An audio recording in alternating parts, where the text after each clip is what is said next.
Baik,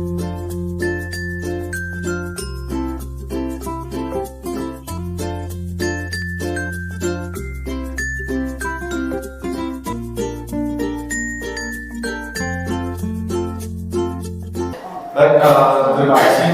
Selamat pagi rekan-rekan semuanya. Sebelumnya mari kita berdoa bersama, semoga apa yang kita laksanakan pada hari ini berjalan dengan lancar sesuai harapan. Kita awali dengan mengajar iman. Om Swastiastu. Om Swastiastu. Assalamualaikum warahmatullahi wabarakatuh. Namo Buddhaya, salam sejahtera, salam kebajikan. Nah, Bapak Ibu, seperti yang sudah diketahui sesuai undangan, hari ini ada pembahasan atau terkait dengan modul 1.4 budaya positif oleh rekan kita Pak Ketut Koying Sentana Putra. Beliau CGP angkatan ke-10 SMA Negeri Satu Nafas Siring Kabupaten Gianyar tahun 2024. Nah, semoga sharing hari ini bermanfaat bagi kita semuanya dalam hal budaya positif. Nah, sebelum Pak Ketut memulai, saya sampaikan kurang lebih 1 jam nanti silakan kita berkolaborasi terkait dengan budaya positif ini. Nah, Pak Ketut, untuk mengefisienkan waktu, silakan Pak Ketut mulai menjelaskan. Terima kasih. Baik, terima kasih Pak Wayan Barisanto atas waktu yang telah diberikan kepada saya. Di sini saya akan memberikan pengimbasan. Mohon izin sebelumnya untuk Bapak Ibu. Di sini saya bukan menggurui, tapi di sini saya sharing, membagi informasi terkait dengan materi yang saya peroleh di modul 1.4, yaitu tentang budaya positif. Sebelumnya mohon izin untuk berdiri. Nah, agenda kita hari ini yang pertama itu adalah pembukaan. Sudah tadi disampaikan oleh Bapak Wayan Barisanto. Yang kedua, penyampaian materi. Yang ketiga, refleksi. Nah, sebelum saya menyampaikan materi, mari kita bersama-sama lagi sekali manjatkan puja dan puji syukur kehadirat Tuhan Yang Maha Esa, Ida Sang Yang Widiwasa, agar apa yang dia nanti sampaikan bisa bermanfaat, bisa dilancarkan melarapan untuk pengastu karo penganjal hikmat. Om Swastiastu. Nah, kita lanjut ke materi. Materi di sini dia refleksi ke awal dulu. Mungkin Bapak Ibu di sini sudah tahu apa sebenarnya tujuan pendidikan. Nah, di sini tujuan pendidikan menurut Ki Hajar Dewantara, yaitu tujuan pendidikan adalah menuntun segala kodrat yang ada pada anak-anak atau murid agar mereka dapat mencapai keselamatan dan kebahagiaan yang setinggi-tingginya, baik sebagai manusia maupun sebagai anggota masyarakat. Oleh sebab itu, pendidikan hanya dapat menuntun tumbuh atau hidupnya kekuatan kodrat yang ada pada anak-anak atau murid agar dapat memperbaiki lakunya, bukan dasarnya. Hidup dan tumbuhnya kekuatan kodrat anak. Nah, di sini saya ingin menyampaikan, saya berikan contoh seperti petani. Kalau petani itu, kalau mereka itu menanam jagung atau menanam padi, otomatis yang akan mereka panen itu adalah jagung atau padi. Itu juga dengan kita sebagai seorang guru, di sini kita mau menuntun murid tersebut sesuai dengan kodrat alam dan kodrat zamannya, sesuai dengan minat dan bakatnya. Kalau kita ada siswa yang minatnya itu dalam seni, kita sebagai seorang guru mungkin menuntun dia itu agar dia berprestasi di olahraga. Itu juga sebaliknya, kalau mereka tuh sukanya olahraga, minatnya, bakatnya di olahraga, kita tidak mungkin menuntun murid tersebut agar dia tuh suka di seni maupun di matematika dan lain sebagainya. Oleh sebab itulah kita di sini menuntun murid tersebut sesuai dengan kodrat dan minat, bakat, serta kodrat alam dan kodrat zamannya. Baik, saya lanjutkan. Nah, tentang budaya positif di modul 1.4. Budaya positif di sekolah yaitu nilai-nilai dan kebiasaan-kebiasaan yang berpihak pada murid agar mereka dapat berkembang menjadi pribadi yang kritis, penuh hormat, dan tanggung jawab sesuai dengan profil pelajar Pancasila. Selanjutnya, nah ini yang nanti saya akan sampaikan. Ya, ada 8 materi yang akan saya sampaikan kepada Bapak Ibu. Sekali lagi, di sini kita berbagi, berkolaborasi, sharing pendapat terkait dengan budaya positif yang saya dapatkan di modul 1.4. Adapun konsep utama budaya positif itu yang pertama adalah perubahan paradigma belajar. Yang kedua, disiplin positif. Dan yang ketiga, kebutuhan dasar manusia. Yang keempat, motivasi perilaku manusia. Yang kelima, hukuman, penghargaan dan restitusi. Yang keenam, restitusi posisi kontrol guru. Yang ketujuh, keyakinan kelas. Dan yang terakhir yaitu segitiga restitusi. Nah, di sini yang pertama tentang perubahan paradigma belajar. Dalam membangun budaya positif, sekolah dapat menyediakan lingkungan yang positif, aman dan nyaman agar murid mau berpikir, bertindak dan mencipta dengan merdeka, menjadi mandiri dan bertanggung jawab. Disiplin sangat berkaitan dengan kontrol guru terhadap muridnya. Seperti di awal saya bilang, disiplin itu sangat erat kaitannya dengan kontrol guru. Nah, sekarang agar lebih suasananya lebih nyaman, ada permainan. Di sini ada permainan ada 2 guru. Di sini nama permainannya cobalah buka. Ya, jadi ada 2 guru yang di depan, di mana berusaha satu guru itu untuk merayu. Ya, boleh merayu. Bagaimana caranya biar mau satu guru yang lagi satunya membuka kepalan tangannya. Oke, sudah siap? Sudah siap? Oke, silakan saya tunjuk ya. Gimana? Oke, silakan Pak Mahdi, silakan ke depan. Nah, ini sebagai perayu. Nah, silakan tunjuk Pak Mahdi mau dengan ibu-ibu yang mana? Pilihan Bapak. Pilihan saya, ya silakan. Ibu Epi siap? Silakan Ibu Epi ke depan. Udah, nanti di sini Pak Mangadi, silakan boleh merayu. Ya, boleh dengan caranya Pak Mangadi, tapi tidak boleh kasar ya, tidak boleh Pak Mangadi itu memukul dan lain sebagainya, tidak boleh. Nanti Bu Epi mengepalkan tangannya. Udah? Apakah Pak Mahadi nanti bisa membuka kepalan tangannya Ibu Epi, atau Ibu Epi masih tetap mempertahankan kepalan tangannya? Oke, untuk waktu silakan. Kepala tangannya, ya. Bu Epi, apa itu yang di tangannya? Ada sesuatu Pak yang berharga. Berharga. Mana yang lebih berharga? Perasaannya Ibu atau yang di tangan itu? Yang di tangan ini, karena di tangan ini ada perasaan seseorang. Bisa nggak saya tukar yang di tangannya Ibu sama yang ada di kantong saya? Nggak bisa Pak, kalau saya di tangan saya kan sudah tahu ini isinya apa. Kalau itu kan bisa aja so. Nah, isinya bukan cinta lagi kok. Isinya ada uang. Wih, masa nggak mau ditukar sama uang? Mau lah ini. Ini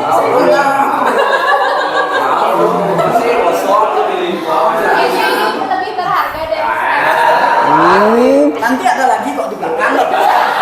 Masih sing siapa? Ya. Silakan duduk kembali. Tadi baru berusaha untuk membuka kepalan tangan dari Bu Epi, di mana Bu Epi masih tetap mempertahankan kepalan tangannya. Di sini artinya Bu Epi masih konsisten ya dengan apa yang Bu Epi pegang. Artinya di sini Bu Epi bagaimanapun godaan dari Pak Mahadi, Bu Epi masih tetap konsisten untuk Bu Epi yang dipegang di kepalan tangannya. Lanjut ke selanjutnya. Udah, di perubahan paradigma belajar. Nah, di sini ada teori kontrol atau ilusi kontrol oleh Dr. William Glaser. Yaitu ada 4. Yang pertama itu adalah ilusi guru mengontrol murid. Yang kedua, ilusi bahwa semua penguatan positif efektif dan bermanfaat. Selanjutnya yang ketiga, ilusi bahwa kritik dan membuat orang merasa bersalah dapat menguatkan karakter. Dan yang terakhir, ilusi bahwa orang dewasa memiliki hak untuk memaksa. Nah, kita lanjutkan lagi di perubahan paradigma stimulus respon atau teori kontrol atau teori pilihan. Nah, seperti tadi, siapa sesungguhnya yang memiliki kontrol? Ya, di sini ada stimulus respon. Stimulus itu rangsangan. Ya, respon itu kalau ada stimulus atau ada rangsangan pasti ada respon. Ya, nah di sini stimulus respon dan teori kontrol. Di mana yang pertama adalah kita mencoba mengubah orang agar berpandangan sama dengan kita. Itu artinya di stimulus respon, di mana kita berusaha untuk mengubah pandangan orang lain. Ya, terus di teori kontrol kita berusaha memahami pandangan orang lain tentang dunianya. Dia di teori kontrol itu tidak ada paksaan. Yang selanjutnya saya bisa mengontrol orang lain. Itu di stimulus respon. Dan sedangkan di teori kontrolnya adalah Anda tidak bisa mengontrol orang lain. Artinya kembali yang pertama itu tidak bisa memaksa kehendak orang lain. Selanjutnya pemaksaan ada pada saat bujukan gagal. Pada saat Anda melakukan bujukan itu gagal, ada tindakan pemaksaan. Itu di stimulus respon. Sedangkan di teori kontrol, kolaborasi dan konsensus menciptakan pilihan-pilihan baru. Di sini yang kedua, saya lanjutkan yang kedua tentang disiplin positif. Apa sih disiplin positif tersebut? Apa makna dari kata disiplin? Pasti di dalam benak Bapak Ibu ada pertanyaan-pertanyaan seperti itu.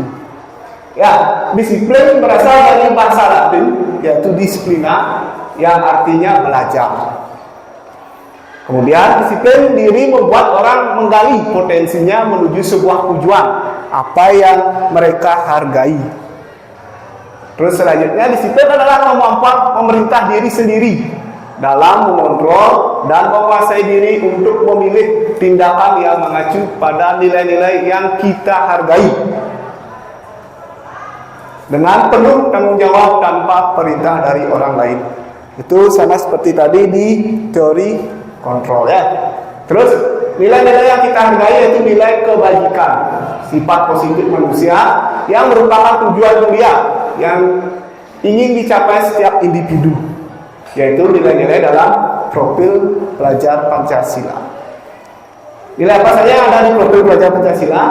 Nah, inilah nilai-nilai yang terdapat di dalam profil pelajar Pancasila. Ada 6. Ya, yang pertama itu beriman dan bertakwa kepada Tuhan Yang Maha Esa dan berakhlak mulia. Yang kedua, berkebinekaan global. Terus yang ketiga, gotong royong. Yang keempat, mandiri. Yang kelima, bernalar kritis. Dan yang keenam, kreatif. Nah, saya lanjutkan yang ketiga tentang kebutuhan dasar manusia. Kebutuhan dasar manusia itu ada 5. Yang pertama itu adalah bertahan hidup. Yang kedua penguasaan. Terus kasih sayang dan rasa diterima. Terus ada kesenangan dan ada kebebasan. Nah, di sini kebutuhan setiap orang itu berbeda. Jadi kita harus memahami pandangan orang lain tentang dunianya. Ya, jangan kita menyamakan. Kalau misalnya Anda memang kebutuhan Anda itu di kesenangan, kita jangan memaksa orang itu untuk bisa sama kebutuhannya dengan kita. Itu tidak diperbolehkan. Ya.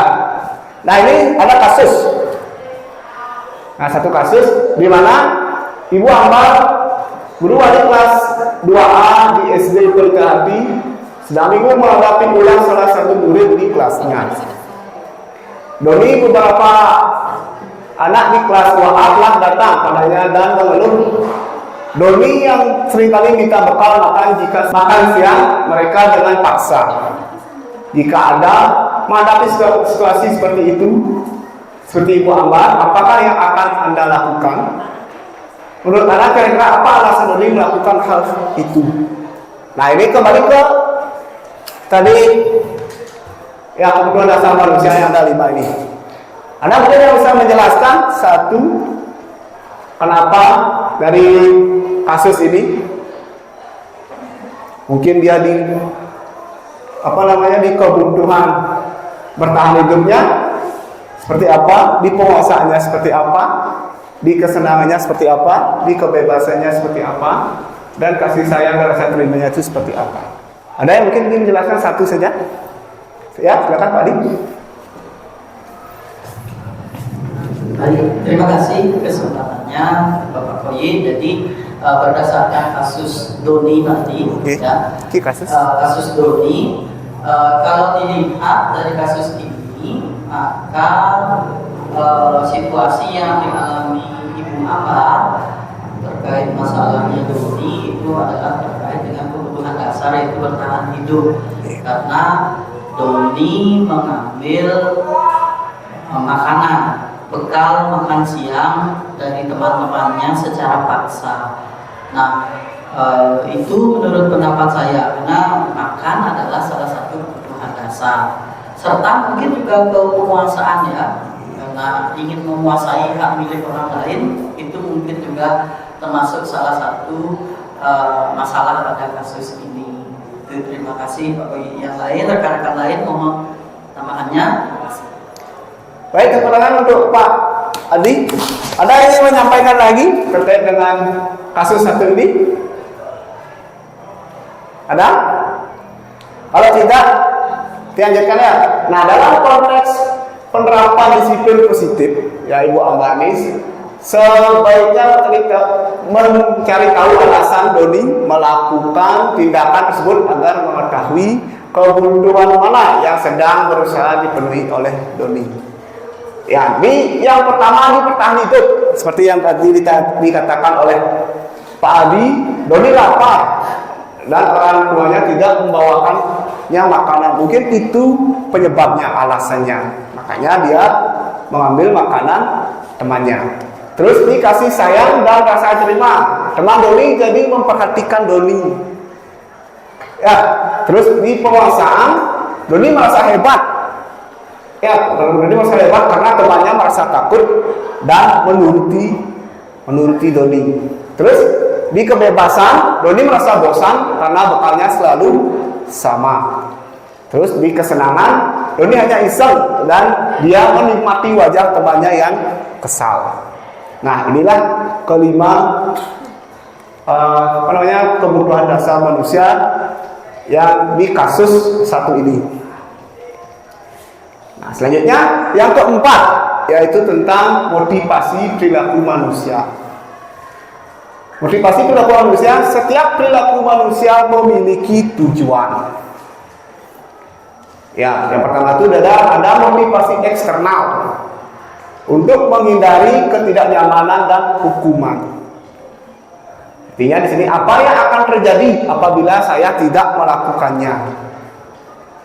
Yang kedua, motivasi eksternal untuk mendapatkan imbalan dari orang lain atau institusi.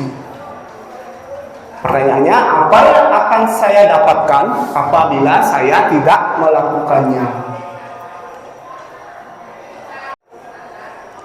Terus selanjutnya, motivasi internal atau tujuan disiplin positif. Nah, ini yang kita harapkan ada pada diri siswa atau diri murid maupun diri kita, ya.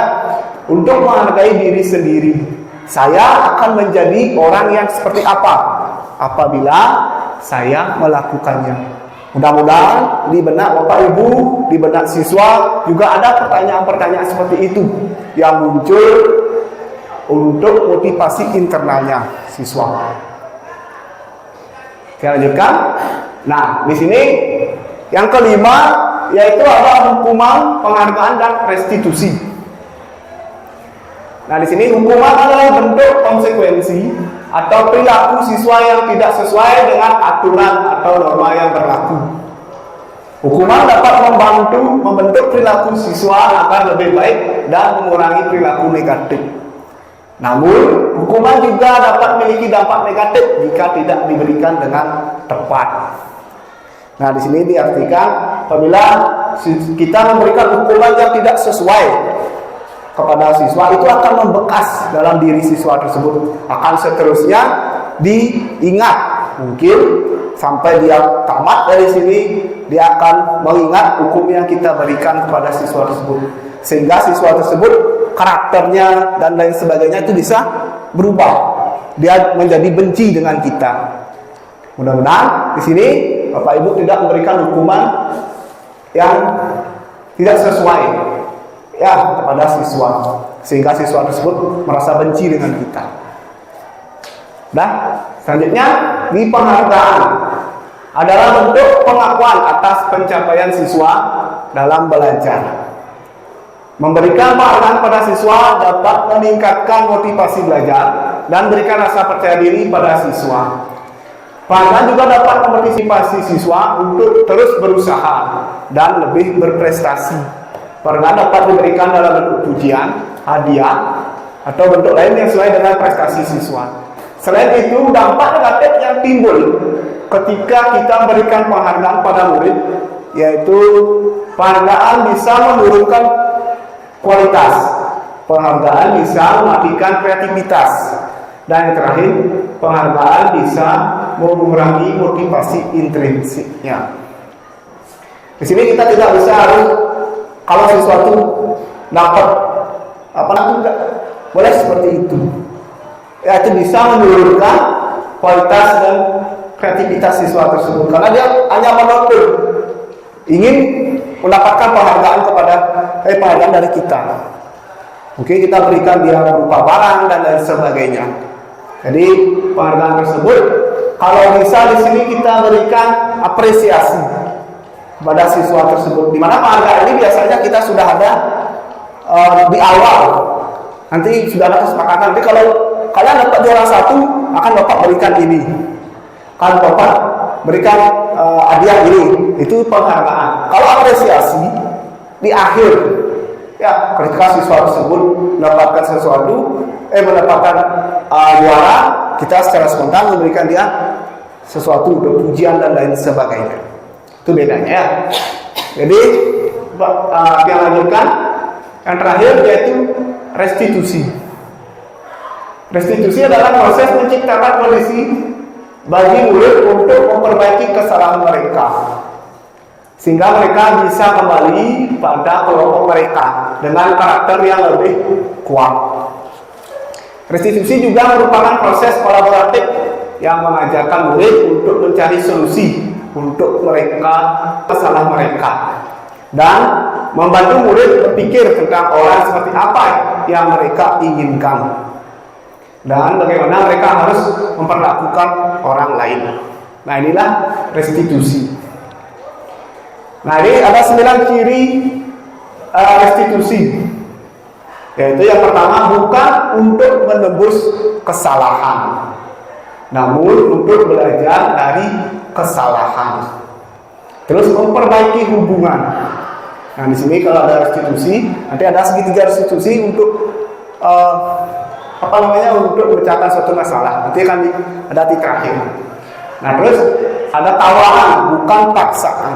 Di sini ada tawaran oleh guru terhadap siswa, bukan dipaksa. Harus seperti itu. Nah, restitusi menuntut untuk melihat ke dalam diri. Terus restitusi mencari kebutuhan dasar yang mendasari tindakan.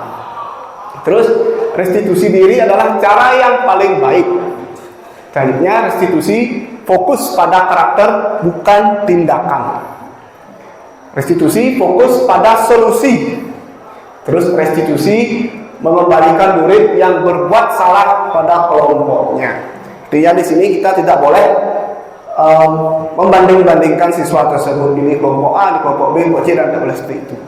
Ya, ada siswa yang bersalah, bagaimana caranya kita sebagai guru nanti memberikan solusi dengan cara menanyakan juga kepada siswa tersebut solusi apa yang dia inginkan, dia bisa masuk ke dalam kelompoknya lagi. Nah, di sini saya ingin lanjutkan tentang hukuman, konsekuensi, dan restitusi. Nah, ya perbedaannya ya. Di mana hukuman itu adalah sesuatu yang menyakitkan harus terjadi. Ya, misalnya dia datang terlambat, kita tanpa ada kesepakatan, kita harus datang terlambat, kamu push up, kamu lari, ya, kamu jungkir balik, seperti itu. Terus di identitas ini dia sifatnya itu negatif. Karena ada paksaan. Karena dari satu arah. Ya, terus ada konsekuensi sesuatu yang harus terjadi. Misalnya dia datang terlambat, dia datang terlambat, ditegur. Konsekuensinya apa? Dia bisa mengikuti pembelajaran pertama. Itu konsekuensinya. Terus di restitusi merupakan pilihan. Nah, nanti akan bertanya pada siswa alasannya terlambat seperti apa, terus solusinya itu bagaimana. Itu di restitusi. Nah, di sini ada perbedaan hukum dengan konsekuensi. Nah, coba Bapak Ibu sekarang ini ada 6. Apakah tindakan guru itu termasuk hukuman? Apakah termasuk konsekuensi? Ya, yang pertama mencatat 100 kali di dalam buku kalimat dengan kalimat saya tidak akan terlambat lagi karena terlambat ke sekolah. Itu apakah termasuk hukuman atau konsekuensi? Hukuman. Ya, silakan itu diingat ya. Pertama itu jawabannya adalah hukuman. Terus yang kedua, lari mengelilingi lapangan basket 2 kali karena terlambat hadir di sekolah. Hukuman. Oke, berarti 2 hukuman ya. Terus yang ketiga, murid diminta untuk push up 15 kali karena tidak menggunakan dasi ke sekolah. Hukuman. Berarti 3 hukuman. Menggantikan kertas tugas teman yang telah dicoret-coret. Konsekuensi. Oke.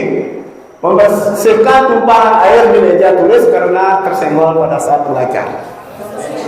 Konsekuensi. 2 konsekuensi, 3 hukuman. Yang terakhir, disuruh untuk tidak mengenakan sepatu seharian di sekolah karena tidak mengenakan sepatu hitam. Hukuman. Hukuman apa konsekuensi? Hukuman. Oke, coba kita cek sekarang jawabannya ya. Hukuman, konsekuensi, hukuman. Nah, di sini murid disuruh. Yang terakhirnya tadi ada yang jawab konsekuensi, ada yang jawab hukuman. Yang pertama, kedua, ketiga itu kan sudah sama-sama hukuman. Konsekuensi sudah sama. Yang terakhir di nomor 6, murid disuruh. Berarti disuruh itu dia dari satu pihak. Ya, dari satu pihak dia menyuruh, dia itu seperti yang dia inginkan. Artinya kalau sudah seperti itu, berarti itu termasuk ke dalam hukuman. Karena tidak ada kesepakatan antara murid dengan siswa. Apakah Bapak Ibu setuju tindakan Pak Seno terhadap IPA? Tidak setuju. Kenapa? Ada yang bisa menjawab?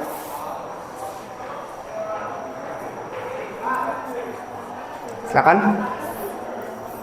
Nah, di sini melihat kasus ini, saya juga tidak setuju dengan tindakan Pak Seno karena di sini tindakan dari Pak Seno itu cenderung ke menghukum ya. Karena dari penjelasan tadi, kalau kita menghukum siswa, kemungkinan besar nanti akan melukai secara bisa dikatakan permanen dalam dirinya. Mungkin bisa dilakukan sebelumnya kesepakatan mungkin kalau terlambat atau gimana seperti apa konsekuensinya. Lebih baik ke konsekuensi seperti itu. Baik, terima kasih. Silakan tepuk tangan untuk Pak Yaman Marka. Ya, betul ya. Kalau memang melakukan seperti itu, tindakan Pak Seno itu termasuk penghukum. Ya, menghukum di mana Pak Seno itu memanggil siswa tersebut ke depan, disuruh untuk menunjuk hidungnya, ya, di mana nanti Iva tersebut merasa malu, ya, merasa malu dengan teman-temannya. Nanti karakter Iva tersebut bisa berubah, ya, yang yang dulunya mungkin dia ceria dan lain sebagainya, menjadi dia itu merenung karena dia merasa itu dikucilkan oleh teman-temannya. Itu tindakan Pak Seno itu adalah menghukum. Kalau kita sebagai guru di sini tidak diperbolehkan seperti itu. Sebaiknya kita buat kesepakatan terlebih dahulu. Ya, kalau memang dia melanggar kesepakatan tersebut, malah kita ada tindakannya. Oke, terima kasih Pak Jaman. Kita lanjutkan ya. Nah, ini ada video tentang hukuman konsekuensi. Baiknya Ibu dan Bapak Guru, selamat berjumpa kembali. Kita masih di serial modul hukuman konsekuensi versus retribusi. Kali ini kita akan belajar mengenai konsep hukuman dalam penerapan disiplin positif di sekolah.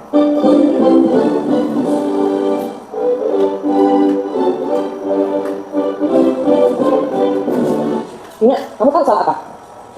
Iya Bu, maaf, tapi saya ketinggalan. Ketinggalan terus. Lain kali dibawa kopinya, supaya kamu gak kepanasan.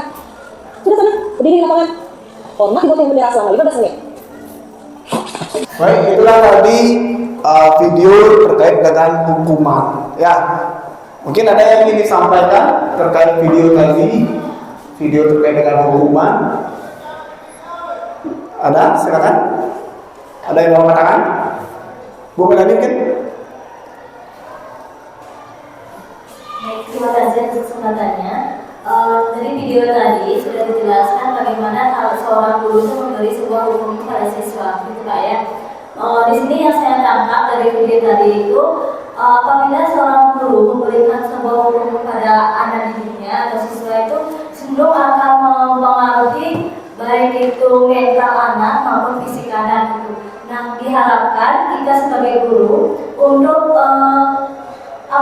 menjauhi tindakan hukuman itu. Lebih baik dilakukan dengan cara yang lebih halus gitu Pak ya, pendekatan pada siswa. Bagaimana kita itu mencari tahu dulu kesalahannya kenapa, alasan melakukan kesalahan itu seperti apa, dan memberikan solusi terkait dengan kesalahan yang dilakukan dan mencari sama-sama solusi seperti apa yang terbaik. Mungkin itu yang saya tangkap tadi. Kalau hukuman itu bukanlah salah satu yang tepat dilakukan, karena itu akan sangat mempengaruhi seorang. Terima kasih. Baik, terima kasih Bu Melani. Tepuk tangan untuk Bu Melani. Itu jawabannya sangat tepat ya, sangat tepat sekali bahwa kita sebagai seorang guru setidaknya janganlah lagi memberikan hukuman kepada siswa kita, di mana nanti kalau kita terus memberikan hukuman kepada siswa itu bisa merusak karakter siswa, ya, sehingga siswa itu merasa malu dan lain sebagainya. Lebih baik kita melakukan restitusi, ya, pendekatan pada siswa, biar siswa tersebut yang sadar diri. Ya, apakah saya salah melakukan hal seperti itu? Kemudian kita bersama-sama mencarikan solusi biar kedepannya dia tidak mengulanginya lagi kesalahan yang sama. Mungkin itu yang bisa saya sampaikan. Ya, kita lanjutkan ke yang nomor 6 ya, yaitu 5 posisi kontrol. Ya, 5 posisi kontrol pada guru di sini seperti tadi ada video. Nah, yang pertama itu ada hukum. Yang kedua itu adalah ada membuat rasa bersalah. Yang ketiga itu ada teman. Yang keempat ada pemantau, dan yang terakhir ada manajer. Nah, di sini yang mengukur seperti video tadi, ya guru berbuat yang menunjuk, atau menyakiti, menyindir. Nah, itu termasuk hukuman. Nah, kalau membuat rasa bersalah, di mana guru berceramah dan mengadakan seharusnya atau tindakan kamu membuat bapak atau ibu kecewa. Nah, itu adalah salah satu kata yang membuat murid tersebut merasa bersalah. Nah, terus selanjutnya ada teman, membuatkan alasan-alasan untuk murid. Ya, kalau teman kita terlalu dekat dengan siswa, itu juga tidak bagus ya. Dengan kita menjadi suatu teman dengan siswa tersebut, datang siswa tersebut dipeluk dan lain sebagainya. Oh, tidak apa-apa, kamu salah seperti itu. Dan lain sebagainya, kita membela murid itu juga tidak itu bagus. Nah, selanjutnya sebagai pemantau, menghitung dan mengukur. Kita memantau, namanya juga memantau ya, memantau di mana kita melihat kalau ada siswa tersebut, kita terus lihat apakah orang-orang itu aja yang terlambat. Itu juga termasuk ke dalam pemantau. Nah, yang diharapkan di sini itu kita adalah sebagai manajer. Ya, guru sebagai manajer, di mana kita dalam ada siswa yang bermasalah, mulailah kita mengajukan pertanyaan-pertanyaan, mencarikan solusi, duduk bersama dengan siswa tersebut. Jadi kita dengan siswa berdiskusi, mencarikan solusi bersama-sama agar siswa tersebut tidak mengulangi perbuatannya lagi. Nah, ini yang diharapkan. Saya juga pernah dulu sebagai penghukum. Ya, penghukum, pembuat rasa bersalah juga pernah, sebagai teman juga pernah, ya, pemantau juga pernah. Apalagi saya di lapangan. Kalau ada siswa yang terlambat datang, silakan lari kamu berapa kali.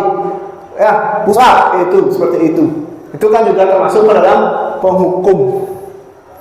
Ya, tapi untuk sekarang karena saya juga sudah dapat belajar tentang budaya positif, ya saya sedikit demi sedikit mulailah merubah dari penghukum tersebut. Setidaknya saya bisa mendekati menjadi pemantau dulu.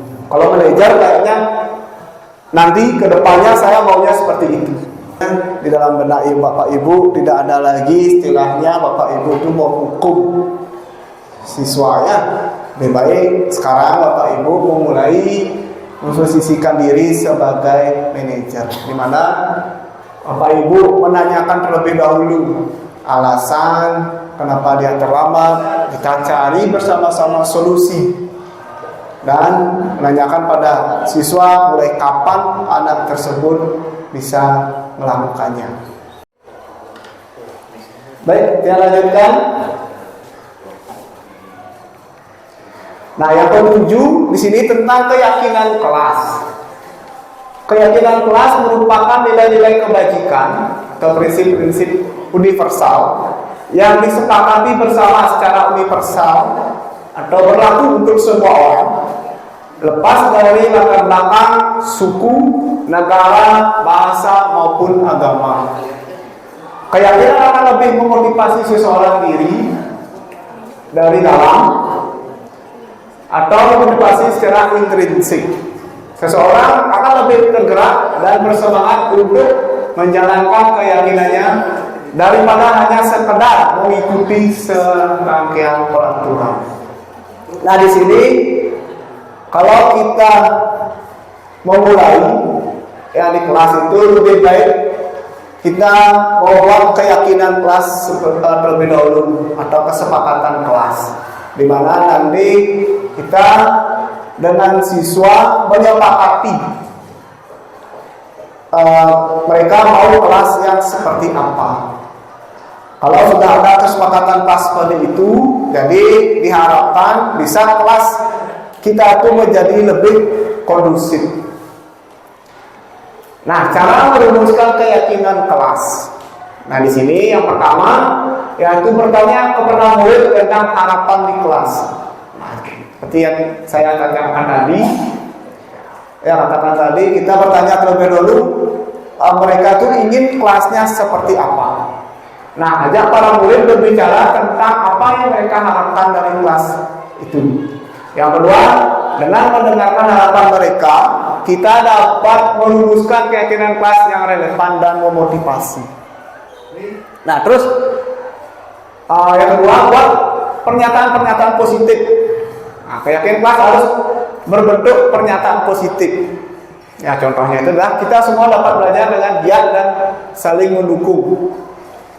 Ya, jangan membuat kata-kata dilarang. Ya, dilarang buang sampah sembarangan.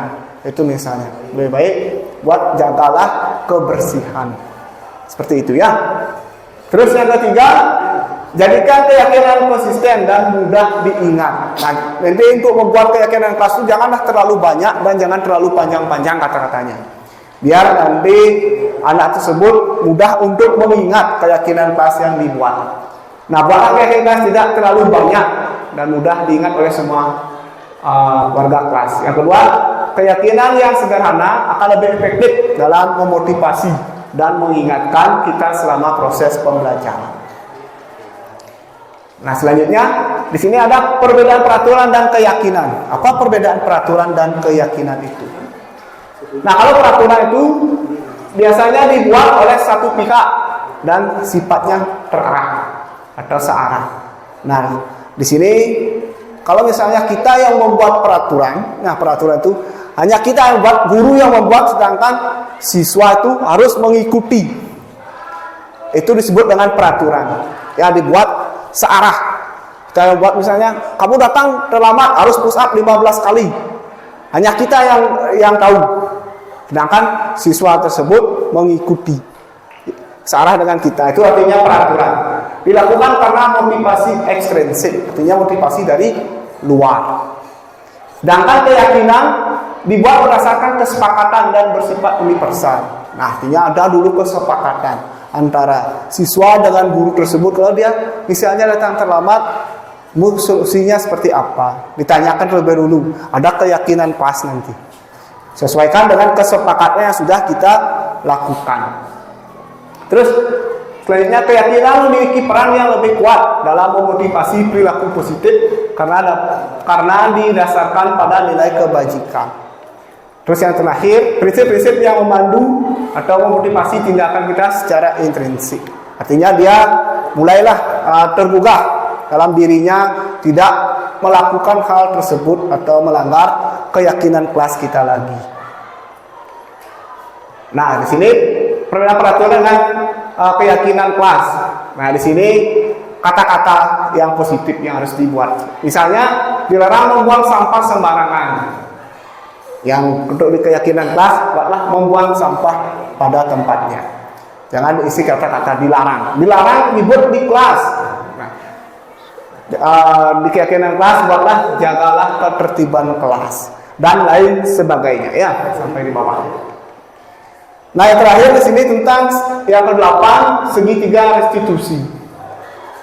Ya, segitiga restitusi di sini seperti tadi ada di video tersebut, di manajer juga disuruh kita untuk melakukan tindakan atau segitiga restitusi ini.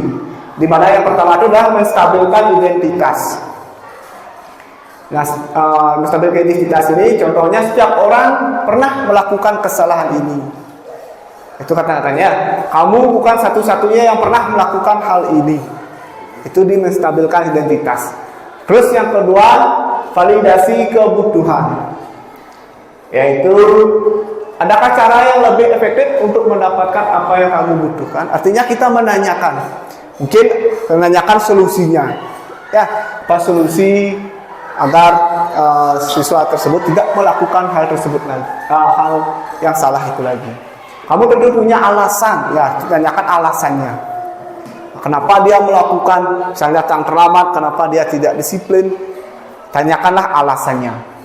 Terus yang terakhir itu menanyakan keyakinannya. Ya, yang ketiga, nilai-nilai apa yang telah kamu sepakati. Setelah kita membuat kesepakatan kelas, dia melanggar, kita tanyakan nilai-nilai apa yang sudah kita sepakati yang dia langgar. Kamu ingin menjadi orang seperti apa? Itu yang harus kamu tanyakan. Kamu ingin menjadi orang seperti apa dalam dirimu? Ya, saya ingin menjadi lebih positif. Saya ingin menjadi dihargai oleh banyak orang itu misalnya. Kamu harus menanyakan, Bapak Ibu harus menanyakan hal tersebut. Nah, ini yang pertama ini tentang menstabilkan identitas. Menstabilkan identitas setelah yang jembatan tadi. Nah, untuk membuat anak yang merasa gagal karena berbuat salah menjadi positif terhadap dirinya. Nah, biasanya guru berkata, buatlah salah itu hal yang manusiawi. Ya, tidak ada manusia yang sempurna. Itu kata-katanya. Bapak Ibu juga bisa buat salah. Ya, Bapak juga pernah melakukan hal itu. Itu misalnya contoh kata-katanya. Yang selanjutnya, validasi tindakan yang salah, membantu murid mengenali kebutuhan dasar yang ingin dipenuhi ketika melakukan kesalahan itu. Nah, contoh kata guru, kamu bisa saja kan melakukan hal yang lebih buruk, tapi kamu tidak melakukannya. Nah, itu menguatkan validasi ya. Kamu pasti punya alasan mengapa melakukannya. Nah, itu kata-kata. Apa yang penting bagi kamu? Itu termasuk kata-kata menguatkan ya. Terus menanyakan keyakinan. Anak melihat kesalahannya dihubungkan dengan norma sosial dan nilai-nilai yang mendasari manusia berinteraksi dengan orang lain. Ya, contohnya di sini guru berkata, apa nilai yang kita percaya di kelas atau sekolah kita? Apa keyakinan yang sudah kita buat? Apa keyakinan apa yang sudah dibuat dan kamu langgar? Itu contoh kata-kata ya. Kata-kata dari guru untuk menanyakan keyakinan. Nah, mungkin itu yang bisa yang sampaikan ya terkait dengan budaya positif di modul 1.4. Nah, ini yang terakhir tentang refleksi. Nah, ini ada refleksi 4P, yaitu peristiwa, perasaan, pembelajaran, perubahan.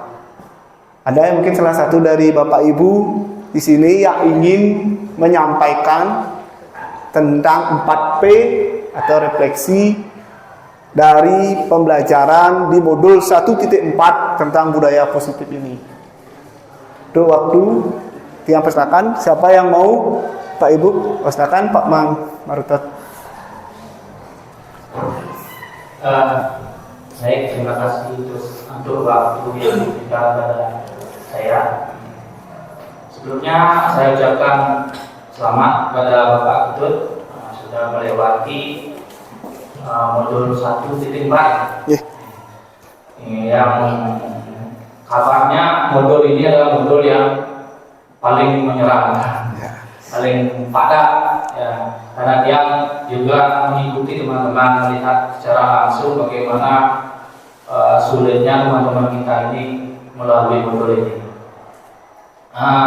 Seperti apa yang disampaikan tadi oleh Pak Ketut mengenai refleksi ini. Peristiwa apa yang terjadi? Berarti ini kan selama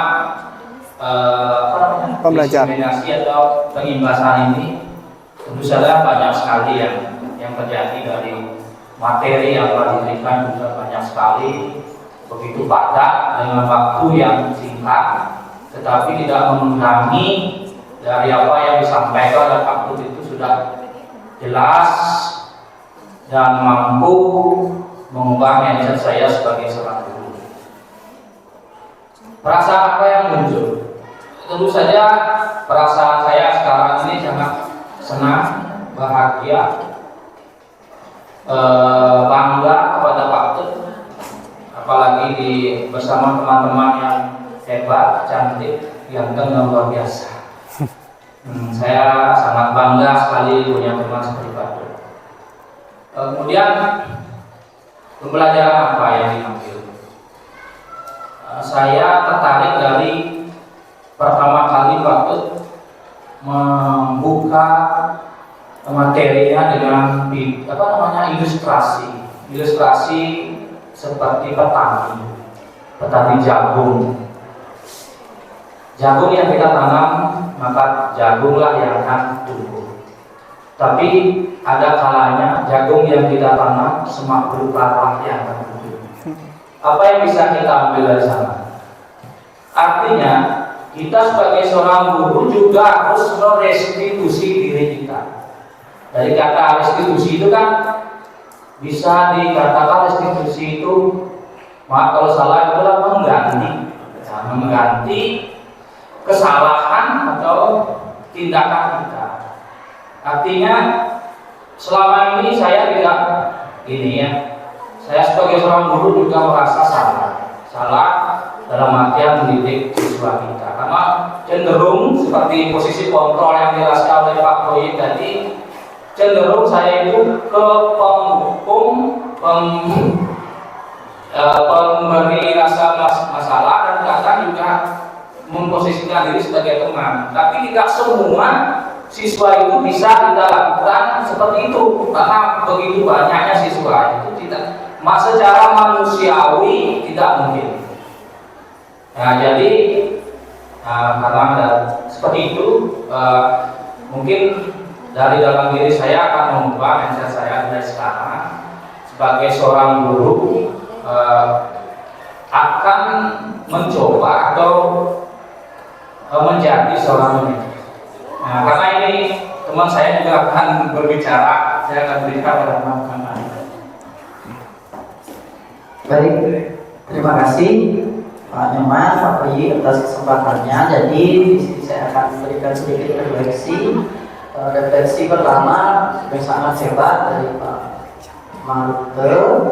Nah, sekarang saya sedikit menambahkan. Pertama, selamat Bapak Proyi yang sudah melaksanakan penjelasan, dan saya ucapkan terima kasih juga mewakili rekan-rekan di sini bahwa materi yang diberikan sangat bagus dan merupakan hal-hal yang sangat bermanfaat untuk kita terapkan di kelas dan di pelajaran.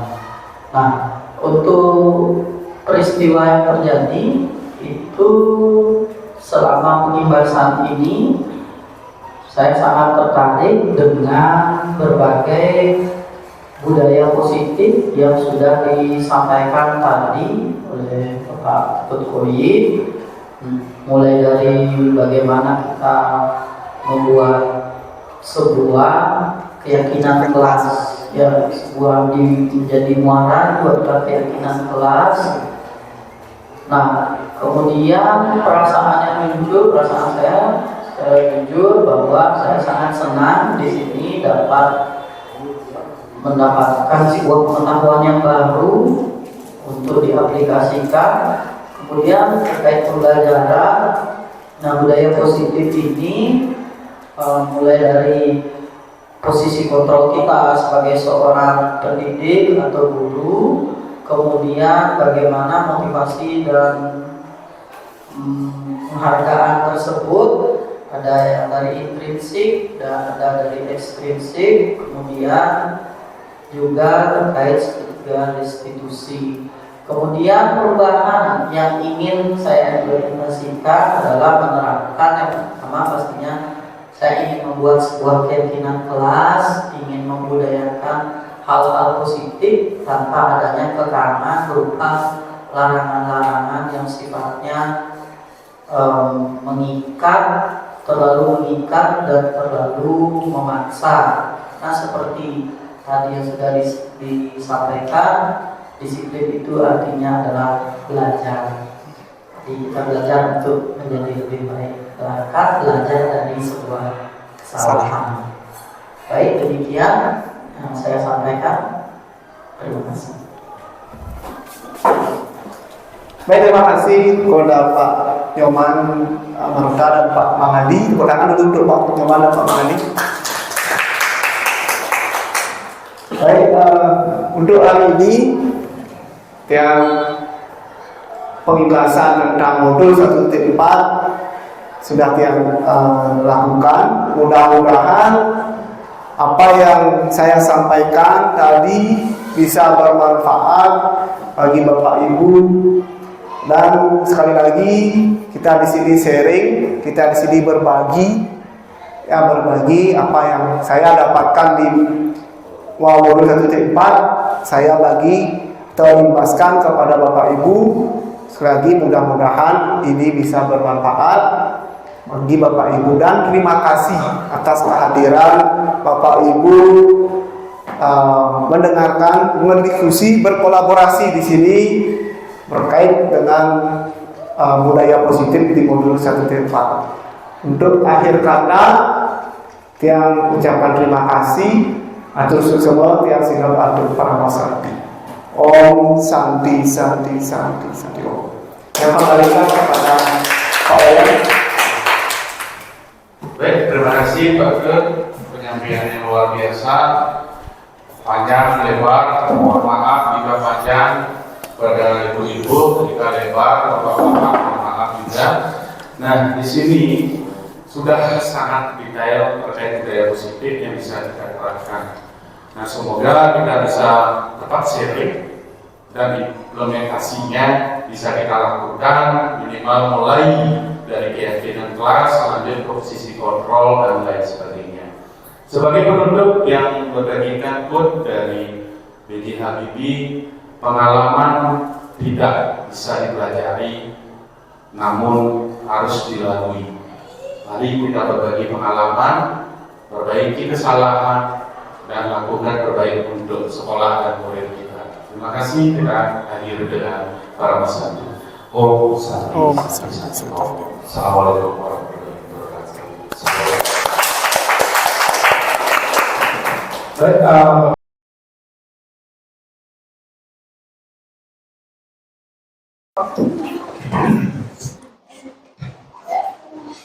pada asana Panganjali. Om Swastiastu. Untuk memulai pembelajaran pada pagi hari ini, menurut agama dan kepercayaan masing-masing, berdoa dipersilakan. Berdoa dapat diakhiri. Nah, silakan duduk. Nah, perhatian anak-anak semua, bagaimana kabarnya? Tetap semangat ya. Nah, untuk ini Pak akan membuat suatu kesepakatan kelas, ya, di mana nanti kalian membuat suatu kesepakatan untuk kita jadikan peraturan di dalam kelas. Nah, sebelumnya biar kalian lebih semangat, ketika Pak nanti membilang pagi, kalian menjawabnya itu adalah tetap semangat. Yang keras ya, biar kompak. Sudah? Sudah siap? Sudah. Dah, siap? Pagi. Yes, tepuk tangan untuk kalian.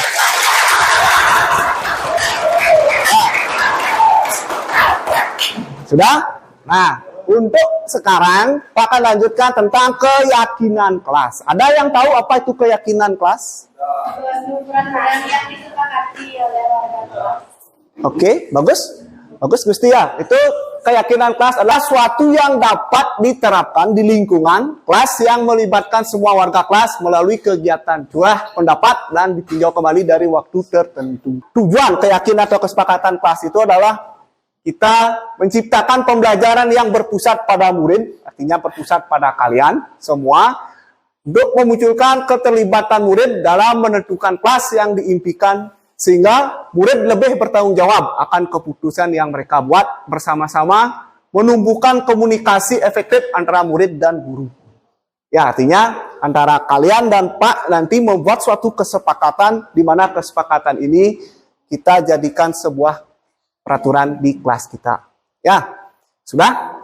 Nah, adapun langkah-langkah dalam pembuatan kesepakatan kelas. Ya, di sini ada 5 langkah-langkah yang akan kalian buat dalam membuat kesepakatan kelas. Di mana pertama itu mengawali kegiatan dengan pelibatan murid dalam membuat kesepakatan kelas. Ya, seperti sekarang kita awali dengan melibatkan kalian dalam membuat kesepakatan kelas. Yang kedua, siswa mengemukakan idenya dalam beberapa poin kesepakatan kelas. Nanti Pak akan bagikan sticky note untuk kalian buat tulis ya tentang kesepakatan itu. Nah, yang ketiga, itu melakukan refleksi tentang keyakinan dan kesepakatan kelas yang telah dibuat. Itu ditempelkan di depan ya. Setelah itu nanti Pak akan refleksi. Kemudian penandatanganan keyakinan. Nah, nanti Pak akan berikan kalian suatu lembaran kertas yang besar itu untuk penandatanganan. Artinya kalian kalau sudah sepakat dengan kesepakatan kelas kita ini, dan keyakinan kelas kita ini, itu nanti ditandatangani. Ya, sudah. Yang terakhir membuat poster keyakinan kelas. Itu nanti kita tulis. Karena salah satu siswa akan Pak suruh menulis, habis itu nanti ditandatangani yang terakhir, habis itu kita tempel di kelas. Itu sebagai bukti nanti kalian sudah sepakat tentang keyakinan kelas yang kita buat bersama. Sudah? Selanjutnya, tolak ukur keberhasilan. Nah, tolak ukur keberhasilan ini, yang pertama itu adalah terciptanya suasana pembelajaran yang aman. Kalian merasa aman, merasa nyaman, tertib, dan disiplin. Ya, yang kedua, seluruh warga sekolah mampu bersinergi dalam menciptakan well-being ekosistem pendidikan di sekolah. Ya, terus yang ketiga, pembiasaan berjalan tertib, terwujudnya profil pelajar Pancasila. Nah, itu yang akan kita lakukan untuk hari ini, yaitu membuat suatu keyakinan kelas. Nah, sekarang apa akan bagikan kalian? Nah, nanti tolong ditulis. Ya, kalian ingin membuat kelas ini seperti apa? Udah? Kalian ingin membuat kelas ini, misalnya kelas ini, kelas yang kalian mau kelasnya kompak, kelasnya nyaman ya kalian ya yang nanti membuat. Kalian ingin membuat kelas ini seperti apa? Ya, silakan ditulis di sini. Setelah kalian menulis, tolong ditempelkan nanti di tembok ini. Sudah? Ditempelkan. Setelah itu, nanti kalian, kalau Pak akan refleksikan, Pak ambil mana yang akan kita sepakati. Setelah itu ditulis di kertas yang besar itu, atau di kertas yang warna merah, yang nanti Pak akan berikan. Habis itu ditandatangani terbawah. Itu buktinya kalian sudah sepakat. Sudah? Ngerti? Paham? Oke, kalau sudah, ini Pak akan bagikan. Silahkan ditulis.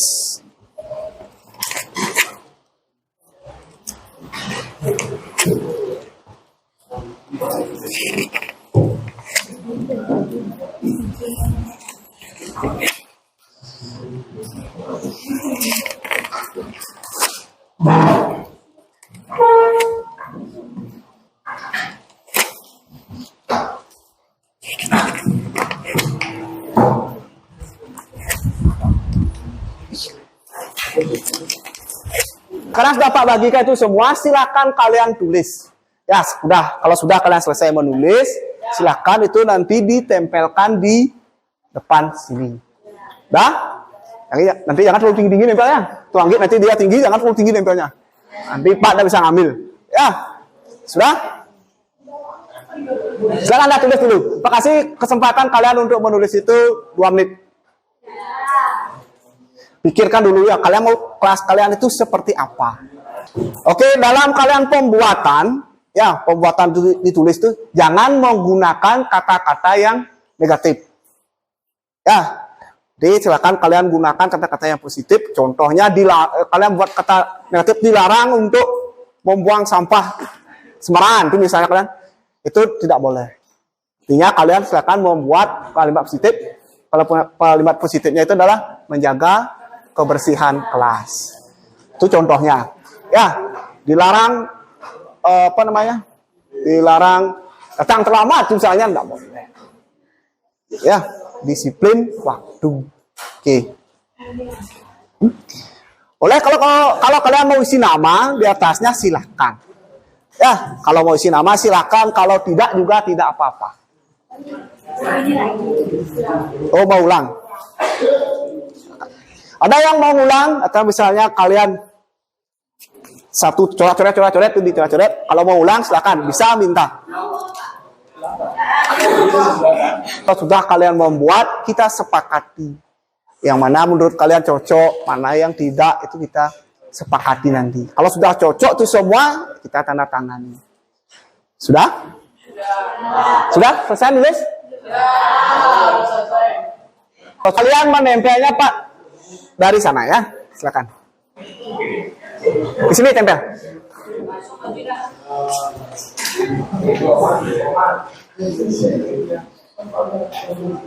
Di belakangnya.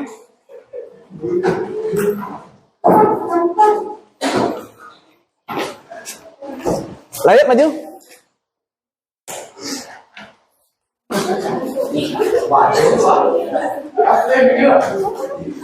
Apa tuh?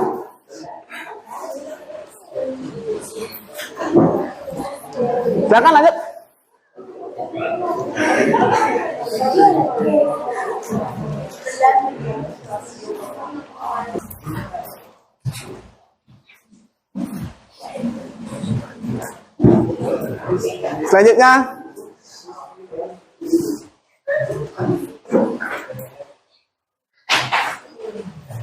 Selanjutnya Wira.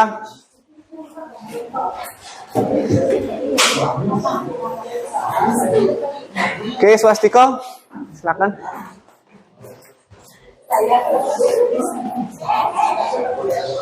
Oke, selanjutnya Reza.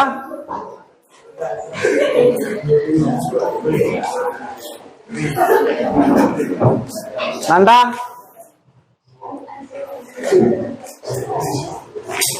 Dewa Sutrawan, silakan ke depan.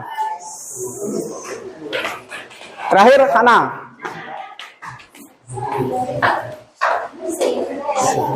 Ya, dapat.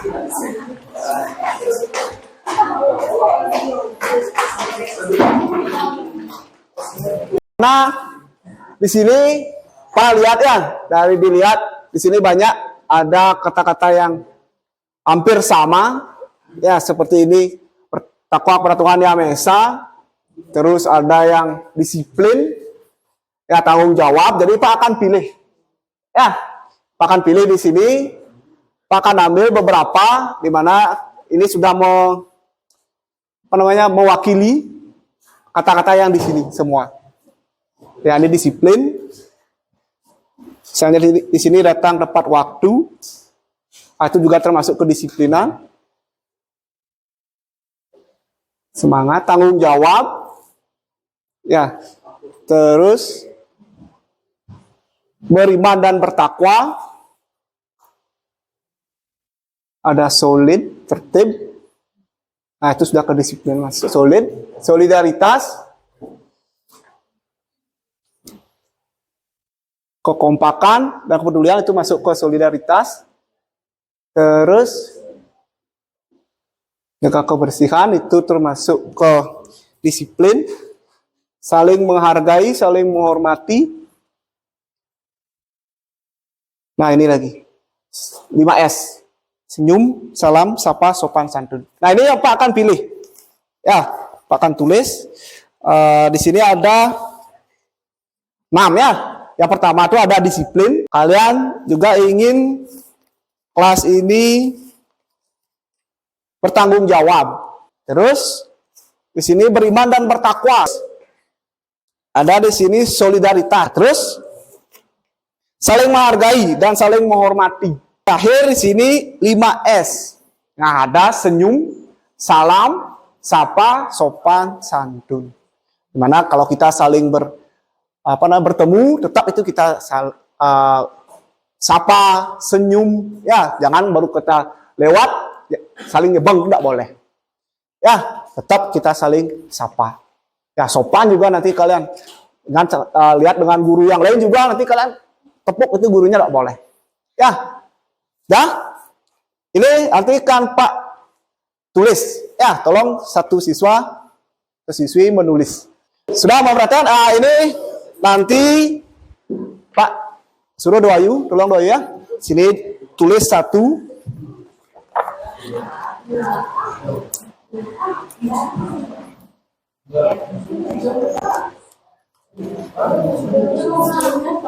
Yang pertama itu pasti kita ingin kelas itu adalah beriman dan bertakwa. Ya, pada Tuhan Yang Maha Esa, silakan itu yang isi pertama. Nih. Dan bertakwa. Yang kedua, Mana mau dipilih? Solidaritas, disiplin, tanggung jawab, disiplin. Oke, yang kedua disiplin. Yang ketiga bertanggung jawab. Tiga, tanggung jawab. Yang keempat ada di sini saling menghargai dan menghormati, solidaritas, dan 5S. Saling menghargai. Oke, saling menghargai. Saling menghargai dan saling menghormati. Terus solidaritas.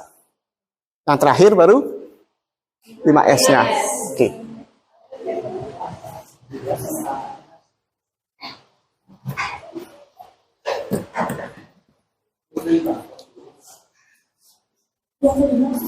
Yang kelima itu solidaritas.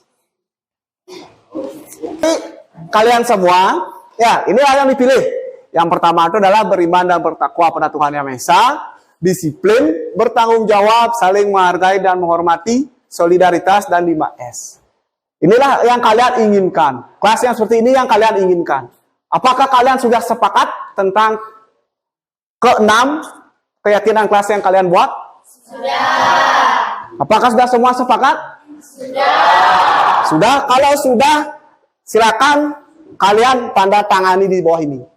Ya, ini menandakan kalau kalian itu yang sudah kalian buat tentang keyakinan kelas ini, kalian sudah sepakati. Sudah? Silakan dan tanda tangan pakai pulpen ya. Silakan mulai dari Devina. Silakan isi langsung nama ya, tanda tangan bawahnya nama, jangan ada nama lengkap.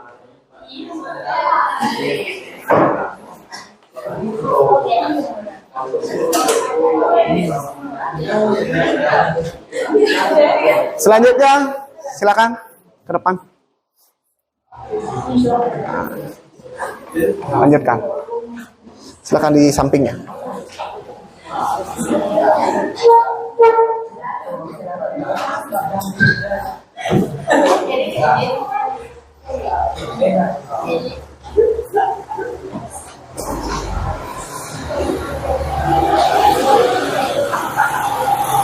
Dan selanjutnya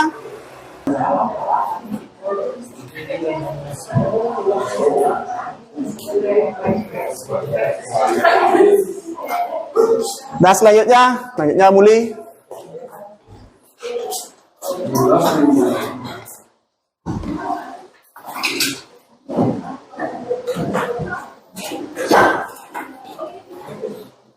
Selanjutnya Juna.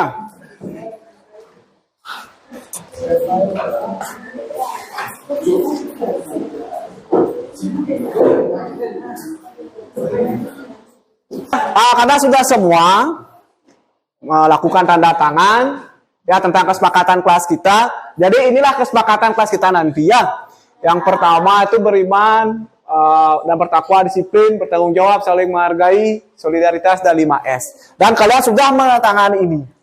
Jadi harapkan kita semua taat dan patuh terhadap kesepakatan kita bersama. Dah? Gitu aja. Silakan nanti ini ditempelkan ya di kelas ya. Sudah? Dah, terima kasih kepada kalian semua sudah membuat kesepakatan dengan bagus, dengan baik. Ada 6 kesepakatan di kelas kita. Mudah-mudahan kesepakatan ini bisa kita lanjutkan, bisa kita terapkan bersama. Ya, intinya kita sudah buat kesepakatan, janganlah kesepakatan itu dilanggar. Udah? Dah, itu saja untuk hari ini Pak, cukupkan terkait dengan pembuatan kesepakatan. Silakan kita akhiri dengan pramusanti dan doa. Pada asana Pramusanti. Om Santi Santi Santi Om. Untuk mengakhiri pembelajaran pada pagi hari ini, menurut agama dan percayaan masing-masing berdoa dipersilakan. Berdoa selesai. Dah, tangan kalian ya.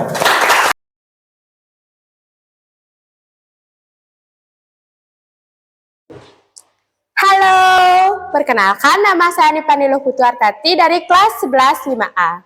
Di sini saya akan mengungkapkan perasaan saya dengan adanya keyakinan kelas ini dan mengapa keyakinan kelas itu penting.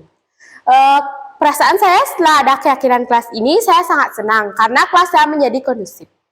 Dan keyakinan kelas sangat penting untuk menjaga kondisi kelas dan kesolidan di dalam kelas agar kelas menjadi kondusif dan juga nyaman untuk kita belajar.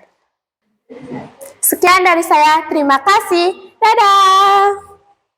Halo pelajar Pancasila, perkenalkan nama saya Dewa Ayu Septiari dari kelas 11 5A. Nah, saya akan mengungkapkan perasaan saya mengenai kesepakatan kelas yang telah saya sepakati. Nah, perasaan saya yaitu saya merasa aman karena dengan adanya kesepakatan kelas, maka siswa atau teman-teman di kelas saya akan menjadi lebih teratur. Nah, menurut saya kesepakatan kelas itu penting karena dengan adanya kesepakatan kelas ini mereka sadar bahwa mereka sudah sepakat akan peraturan, kalau bisa dibilang itu lebih halus, yaitu peraturan yang lebih positif yang dikehendaki dari diri mereka sehingga mereka bisa menjalaninya dengan teratur dan juga membuat kelas menjadi lebih kondusif. Demikian dari saya, terima kasih. Halo semuanya, perkenalkan nama saya Igusti Ayu Chandra Devi, saya berasal dari kelas 11 5A. Kali ini saya akan menyampaikan perasaan saya terkait adanya keyakinan kelas. Nah, menurut perasaan saya, setelah adanya keyakinan kelas ini, saya merasa sangat senang dan juga nyaman karena nantinya kita sebagai warga kelas akan membuat suasana kelas menjadi lebih teratur dan juga lebih kondusif.